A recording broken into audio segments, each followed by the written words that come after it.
तो last episode can pay हमने देखा था कि पांचों बड़ी फैमिलीज के लोग एक ही जगह के ऊपर इकट्ठे होते हैं और सभी लोग वहां पर डिस्कस करने लगे हैं कि बच्चों को कैसे वापस लाया जाएगा। तो वहां पर सभी लोग एक दूसरे की तरफ घूर घूर कर देख रहे होते हैं कौन जहां पर बात करे। तो लेडी मीजो जो होती है उन लोगों से कहते हैं कि तुम में से कोई जहां पर कुछ बोलेगा भी, जहाँ पर सभी लोग जहां पर बुत बनकर चुपचाप बैठे रहोगे। तो इसी के साथ ही वहां पर एक बंदा जो होता है वो कहता है कि मुझे लगता है कि बच्चों की सेफ्टी सबसे पहले है, हमें जहां पर पैसा इकट्ठा करना होगा, हमें पैसे उन लोगों को देने होंगे। तो लेडी मीजो उसे कहती है कि हाँ तुम तो जहां पर ये कह सकते हो ना, क्योंकि तुम्हारे पास तो पैसे होंगे, तुम लोगों को तो यहाँ पर कम पैसे देने हैं, इसी वजह से तुम लोग यहाँ पर ऐसी बात कर रहे हो। तो वो उसे कहता है कि प्लीज माफ करना, लेकिन इस बात का क्या मतलब है। तो लेडी मीजो उसे कहते हैं कि तुम सभी लोगों को मिला जुला कर भी यहाँ पर 600-700 नियांग देने हैं, जबकि हमारी फैमिली को यहाँ पर पूरे 1000 नियांग देने हैं। आखिर जहाँ पर हमारी फैमिली को 1000 नियांग क्यों देने हैं। तो इसी के साथ एक औरत उसे कहती है कि क्योंकि तुम्हारी बेटी का मुंह कुछ ज्यादा चलता है ना, इसी वजह से उसने खुद यहाँ पर मुसीबत मोल ली होगी। हो सकता है कि उसने यहाँ पर कुछ उल्टा सीधा किया हो, जिसकी वजह से तुम्हारी बेटी को यहाँ पर पूरा 1000 नियांग देना पड़ रहा है। एक और आंटी उसे कहती है कि हम तुम्हारे बारे में भी अच्छी तरह से जानते हैं कि तुम कैसी हो, तुम भी भौसला गुस्से वाली और तुम भी बदतमीज हो, इसी वजह से तुम्हारी बेटी ने वहां पर जाकर उन बैंडिट्स के सामने अपना मुंह खोला होगा, जिसकी वजह से उसे 1000 नियांग देने की पेनल्टी पड़ी है।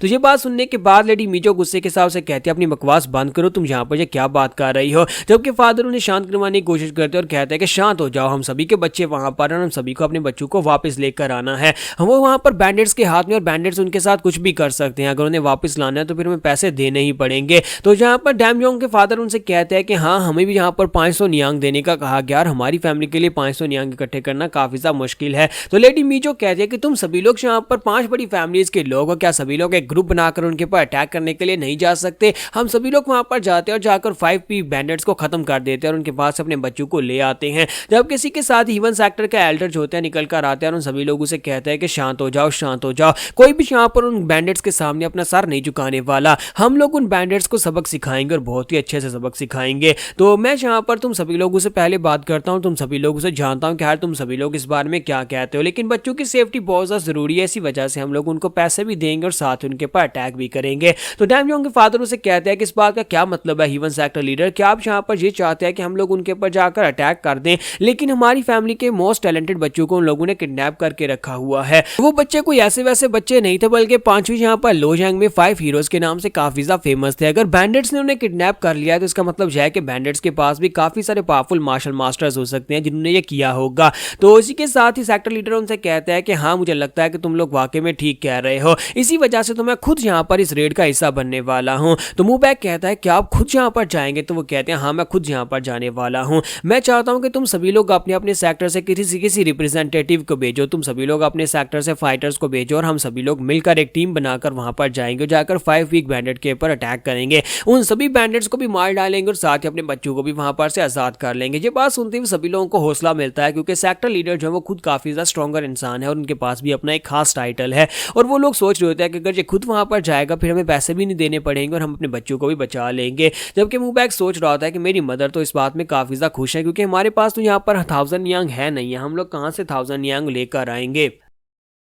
जब किसी के साथ ही अब यहाँ पर ग्रैंडफादर यानी सोमिन के जो ग्रैंडफादर होते हैं, जो कि 10 ग्रेटेस्ट मार्शल मास्टर्स में से एक हैं, यानी टॉप 10 की रैंकिंग में उनका नाम आता है, उनको भी एक लेटर मिलता है जिसमें उन्हें बताया जाता है कि उनकी फेवरेट पोती जो ली सोमिन जो है बैंडिट्स ने किडनैप कर लिया है, 5 पीक माउंटेन के बैंडिट्स ने उन्हें किडनैप कर लिया है। तो यहीं पर से नेक्स्ट सीन में दिखाता है कि हमारा मूबैक जो होता है वो घोड़े के ऊपर बैठा होता है और एक दूसरी बिल्डिंग की तरफ जा रहा होता है, जहाँ पर सेक्टर लीडर ने उसे मिलने के लिए बुलाया होता है। तो सेक्टर लीडर ली ने उसे मिलने के लिए पर्सनली दूसरी तरफ बुलाया होता है। हालांकि उस मीटिंग में उसने मूबैक से ज्यादा कुछ बात नहीं की थी। तो वो सोच रहा होता है कि जहां पर इस रेड टीम का हिस्सा बनने के लिए मुझे चुना गया है, यानी कि मुझे भी यहां पर मदर ने कहा था कि मैं भी इस रेड टीम का हिस्सा बनूं और उनके साथ 5 पीक माउंटेन के ऊपर जाऊं और अपनी बहन को बचाने के लिए और बाकी बच्चों को बचाने के लिए। लेकिन यहां पर मुझे अलग से क्यों बुलाया गया है, मुझे इस बात की समझ नहीं आ रही। और साथ ही वो पास का सीन बताता है जहां पर अपनी माँ से बात कर रहा था और अपनी माँ से कहता है कि माँ क्या तुम वाकई में चाहते हो कि हम लोग जाकर 5 पीक स्ट्रॉन्ग होल्ड के ऊपर अटैक करें, मैं भी इस रेड का हिस्सा बनूं। तो इसी के साथ उसकी माँ से कहती है कि हाँ तुम्हें यहाँ पर इस रेड का हिस्सा बनना ही होगा, चाहे कुछ भी हो जाए।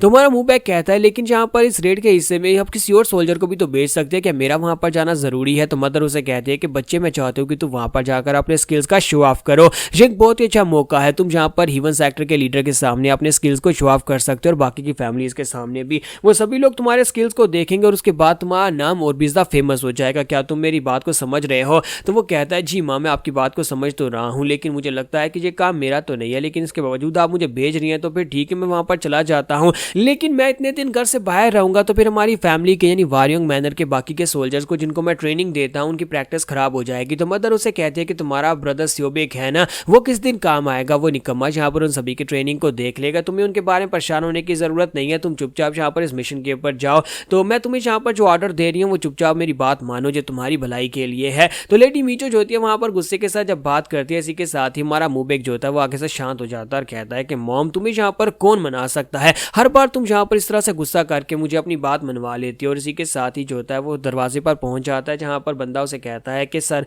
आप वारिंग मैनर के यंग मास्टर मुबेक हैं, इस वक्त सेक्टर लीडर आपका अंदर वेट कर रहे हैं, प्लीज अंदर आ जाए। तो वो कहता है कि अच्छा ठीक है, क्या बाकी के सभी लोग आ गए हैं? तो वो उसे कहता है कि हाँ सर, बाकी के सभी लोग भी यहाँ पर पहले से आ चुके हैं। तो हमारा मुबेक जो होता है जैसे दरवाजा खोलकर वहां पर अंदर आता है, तो अंदर आने के बाद वो देखता है वहां पर 5 फैमिलीज के अलावा काफी सारे लोग होते हैं, यानी कि वो सारे अलग लोग होते हैं, जिसमें शावलिन टेंपल के लोग, वुडेंग सेक्टर के लोग और सोरिंग सेक्टर के लोग होते हैं, यानी कि वो रिप्रेजेंटेटिव होते हैं 9 बड़े सेक्टर्स के। तो वो कहता है कि ये क्या, ये तो 5 बड़ी फैमिलीज के लोग नहीं है, बल्कि ये तो 9 ग्रेट सेक्टर्स के रिप्रेजेंटेटिव्स हैं, और यहाँ पर ये सभी लोग क्यों हैं और मुझे यहाँ पर क्यों बुलाया गया है, मैं गलत जगह पर तो नहीं आ गया। मास्टर ली उसे कहता है तो लड़के फाइनली तुम यहाँ पर आ ही गए। तो हमारा मुबेक जो होता है वहां पर आने के बाद उन सभी को ग्रीट करता है और अपने बारे में बताता है। तो मास्टर ली उसे कहता है कि लड़के, जब मैंने तुम्हें लास्ट टाइम देखा था उस मीटिंग में मुझे उसी वक्त समझ आ गई थी कि तुम कितने ज़्यादा स्ट्रॉन्गर और बहुत ही कमाल के मार्शल मास्टर हो, लेकिन आज यहाँ पर तुम्हें इतने करीब से देखकर मुझे समझ आ रही है कि तुम वाकई में काफ़ी ज़्यादा बेहतर हो, इसी वजह से मैंने तुम्हें यहाँ पर बुलाया है। चलो जल्दी से आकर बैठ जाओ, हमें तुम्हारे साथ कुछ बातें डिस्कस करनी है।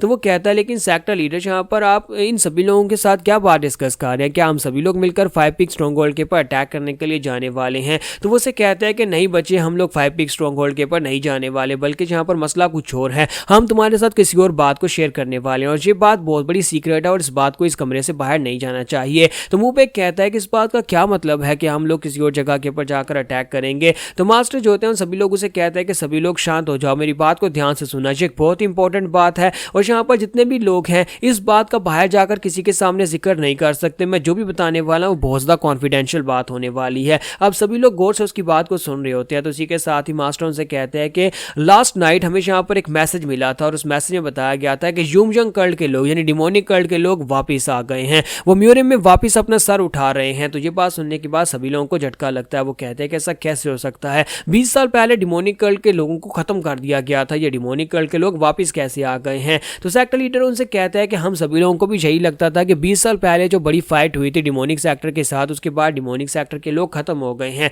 लेकिन रिपोर्ट्स के मुताबिक डिमोनिक कल्ट के लोग वापस आ गए और जगह जगह के ऊपर उन लोगों ने अपने बेस बना रखे हैं। और ये न्यूज़ कितनी ज़्यादा सच्ची है इस बात का अंदाज़ा तो हम लोग इस बात से लगा सकते हैं कि हमारी पहली काफ़ी सारी जो यूनिट्स हैं वो डिस्ट्रॉय हो चुकी हैं, हमारी यूनिट्स को मार दिया गया है। हमें गैलेक्सी रिवर की साइड के ऊपर एक बेस था, उसको इन्वेस्टिगेट करने के लिए एक यूनिट को वहां पर भेजा था, और उस यूनिट के सभी मेंबर्स को मार दिया गया। और वहां पर से जिस बंदे ने मैसेज भेजा था उसने यही कहा था कि डिमोनिक कल्ट के लोगों ने उनके ऊपर अटैक किया है। जहां पर हम लोग अपनी एपिसोड 87 का एंड करेंगे और नेक्स्ट एपिसोड में देखेंगे कि अब आगे क्या होगा, क्या ये लोग उनके ऊपर अटैक करने के लिए जाने वाले हैं।